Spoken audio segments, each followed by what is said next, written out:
God has given us life to live, and that life is best lived by grace.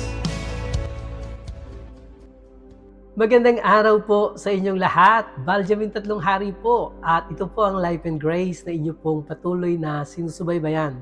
Nagpapasalamat po tayo sa inyong lahat, sa inyong patuloy na pagtangkilik sa programang ito. And we believe meron po kayong natututunan at may magandang nangyayari sa inyong mga pananampalataya. Nasa lesson number 40 na po tayo ng ating pong book study na pinag-aaralang How to Become a Water Walker. At dito po sa episode nito ay may title pong A Pure Faith. Ito po yung pag-uusapan natin ngayon. Alam niyo po, tayo pong lahat, meron po tayong 5 senses na ginagamit po natin normally at dito po tayo nakadepende para po tayo ay makapag-function every day. Ito po yung nagagamit natin para po tayo makakilos araw-araw. Ito pong ating pandama, ito pong ating sense of seeing, sense of smelling, sense of feeling, sense of hearing, at sense of tasting. Yun po, yung pong 5 senses na natin. But alam niyo po ba that we can train our mind to respond to faith? The same way na nagre-respond po tayo sa 5 senses na po na ito na meron tayo. So, sa episode po ngayon, pag-uusapan po natin and I hope matutulungan kayo na ma-discover na kapag tayo po ay nag-spend ng enough time in our relationship with the Lord, specifically po dito po sa area ng prayer and fasting, ito po yung magpuposisyon sa atin in receiving from the spirit realm and developing our sixth sense. Ito pong pananampalataya. Ito pong ating sixth sense. So pag-usapan po natin ito, but magkakaroon po tayo ng kaunting review. Last episode po, we have concluded na kailangan nating ma-deal ang atin pong mga unbelief. Kinakailangan ma-deal ito. And sa pagkakataon po na tinignan po natin yung case ni Peter, sabi natin na yung lack of faith didn't cause him to sink. Hindi po ito yung nagpalubog kay Peter, kundi ang unbelief niya po. He began to sink when he took his eyes off Jesus. Inalis niya po yung kanyang paningin kay Jesus at nagpasimula po siyang lumubog. It is not that wala po siyang pananampalataya. It is just that his faith has been negated and counterbalanced by his unbelief that is pulling in the opposite direction. Kaya nga po, this is one of the reason why most Christians po sa kapanahonan natin ngayon ay hindi po lumalakad sa tubig or hindi po nakaka-experience ng supernatural. Napapabayaan nilang lumalaki ang kanilang unbelief at hindi nila itinetake ito for consideration. They aren't really looking at Jesus the way they should. Napag-usapan po din natin na nakaraan that unbelief doesn't come to you like a seizure or as an attack. Hindi po ito parang umaatake sa iyo. Kung paanong kay Pedro po, who didn't lose his faith and start operating in unbelief all at once. Hindi po ganun nangyari kay Pedro. It was something that happened gradually.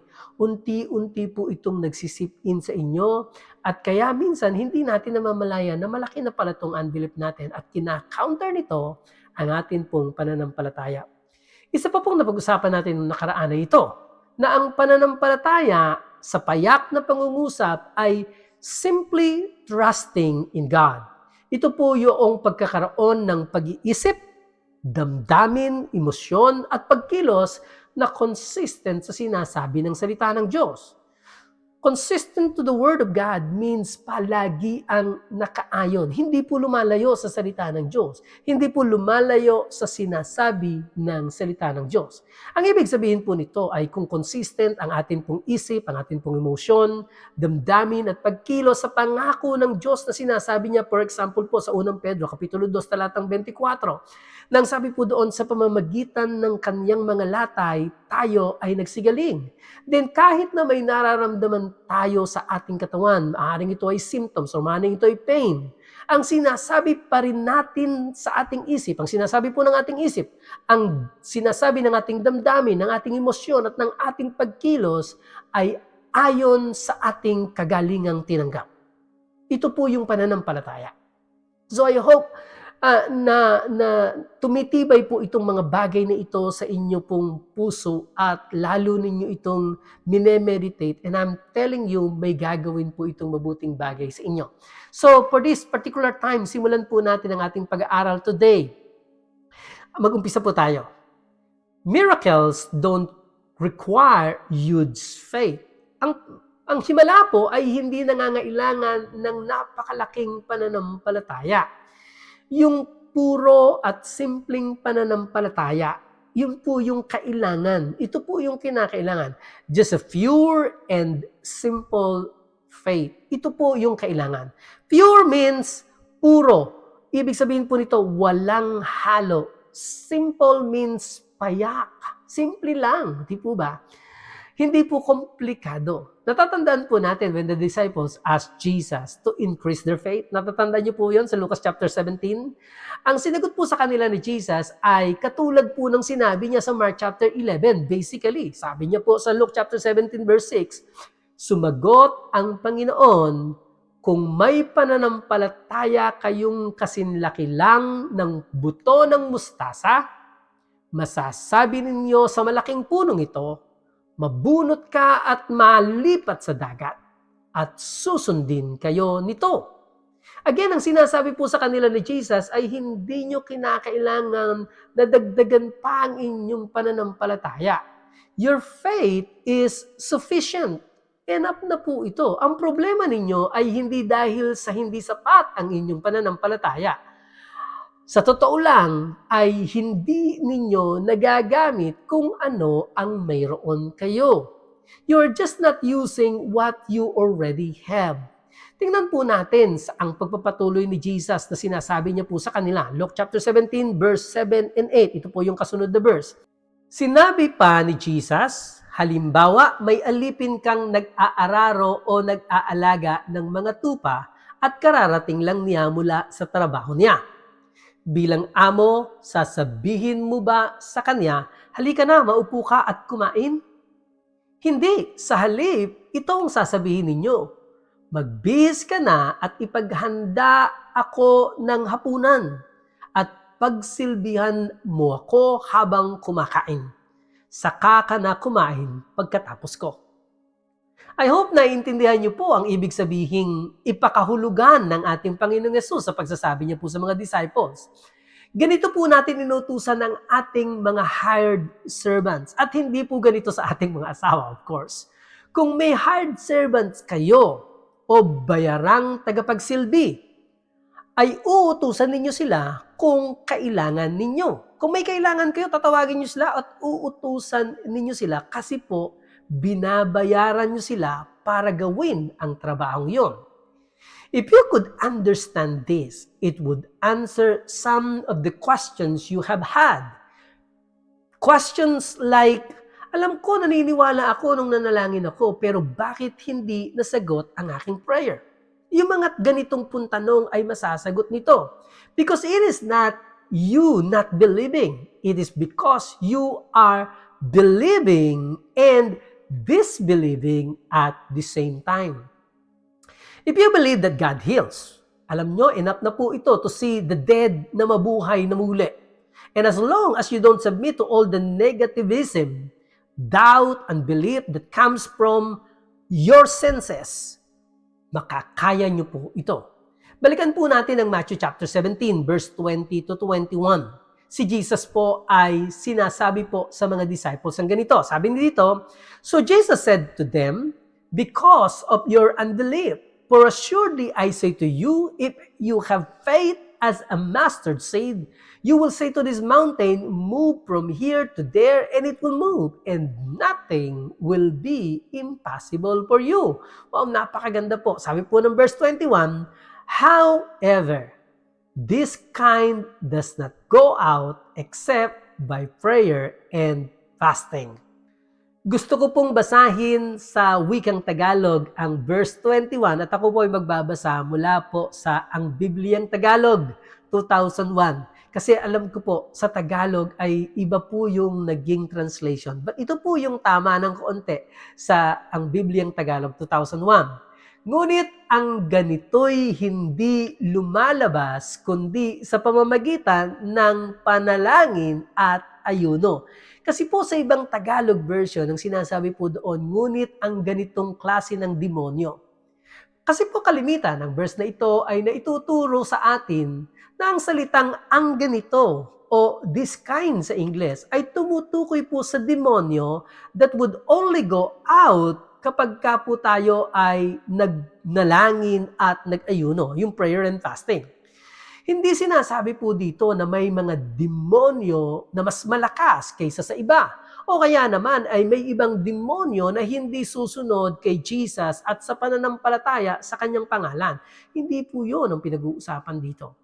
The subject of this sentence in verse 20 is unbelief. Doon po yun galing sa verse 20. Kaya po ng verse 21 ang sabi niya, this kind.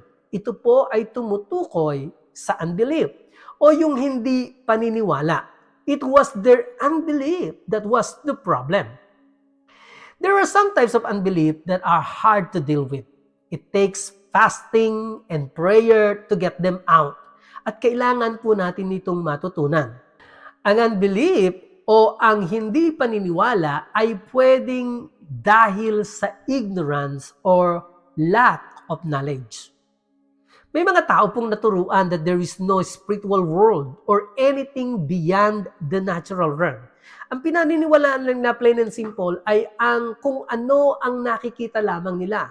Pinaniniwalaan lang naman nila kung ano itong nakikita nila sa pangkasalukuyan. Yun lamang po. Kapag hindi nila nakikita, hindi nila paniniwalaan. And that is ignorance and that is unbelief. And it will hinder faith.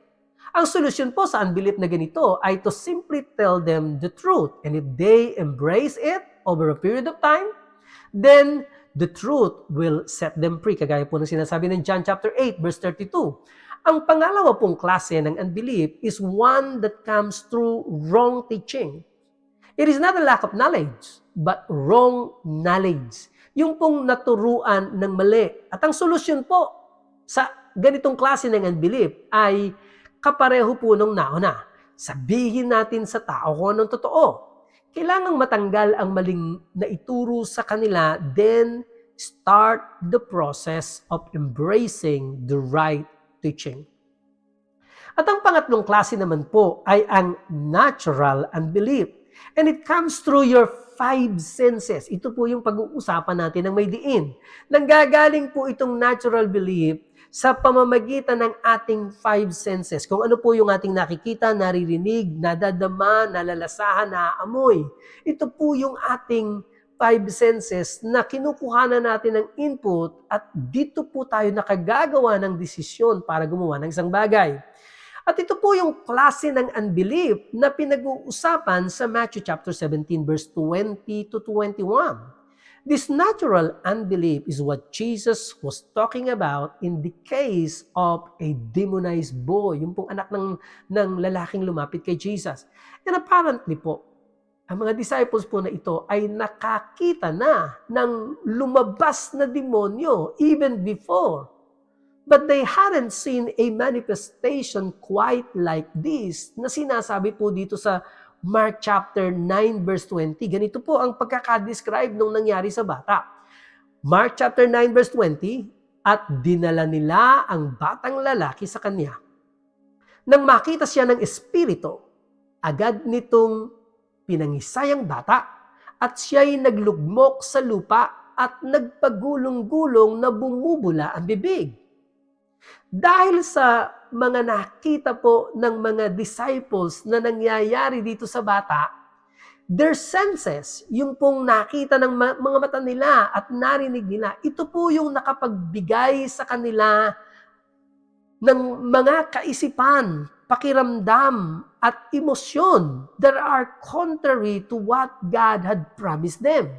Kasi po pangako ng Panginoon sa kanila, inutusan sila ng Panginoon, Matthew chapter 10 verse 1 and tsaka Luke chapter 9 verse 1. Huwag po nating kakalimutan kung ano po ang ibinigay sa kanila ni Jesus on an earlier scenario. Magbasa po tayo saglit sa Matthew chapter 10 verse 1. Isa lang po babasahin natin. Sabi po dito, Pagkatapos ay tinawag ni Jesus ang kaniyang 12 alagad at kaniyang binigyan sila ng kapangyarihan sa masasamang espiritu upang kanilang mapalaya sila at pagalingin nila ang bawat sakit at karamdaman. So ito po yung pangako ni Jesus sa kanila. Kaya po itong mga disciples na to, meron po silang understanding and experience na lumalayas ang demonyo kapag pinalayas nila. The disciples spoke. Nagsalita po sila, but what they saw and heard made it look like this demon was not going to respond. So, they had unbelief come through their senses. Meron silang pananampalataya. Kaya nga sila nagtataka kung bakit they have not seen the healing come to pass. But apparently po, they also were still too sensitive to their physical senses. Nais ko pong sabihin na ang pandama o yung 5 senses natin ay hindi po ito masama. They're not evil. Ibinigay po ito sa atin ng Diyos para magamit natin sa mabubuting bagay. Pero kailangan natin ang mga ito para po tayo ay makapag-function in this world. Mahirap pong kumilos kung hindi tayo nakakakita. Hindi po pwedeng tumawid ka sa kalsada ng faith lamang ang gamit mo. You need to use your 5 senses. However, may mga pagkakataon na po that God will call you to do things that are contrary to your 5 physical senses. And when the Lord call on you to do things that counters our 5 senses, paano ka magre-respond? Ang sagot po sa tanong na ito will depend largely upon our relationship with God. Tayo ba ay naglalaan ng sapat na panahon sa presensya niya, specifically in prayer and fasting? You need to spend time receiving from the spirit realm. Sa ganong paraan ay madidevelop natin ang ating pananampalataya o yung tinatawag nating sixth sense.